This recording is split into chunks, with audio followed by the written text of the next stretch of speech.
Si Mary Grace Piatos po ba ay totoong pangalan ng isang tao?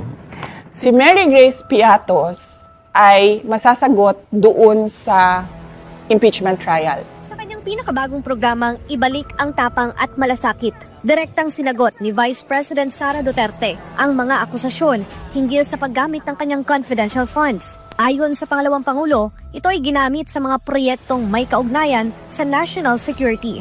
Partikular na tinukoy ni VP Sara ang pagprotekta sa mga kabataan laban sa iba't ibang banta tulad ng insurhensya.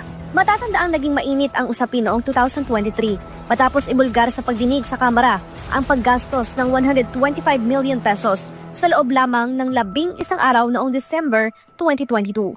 Kasabay nito lumutang ang misteryosong pangalan na Mary Grace Piatos, isang pangalang nakita sa mga acknowledgement receipts para sa pag-liquidate ng pondo. Ngunit kinumpirma ng Philippine Statistics Authority na walang record ng naturang individual.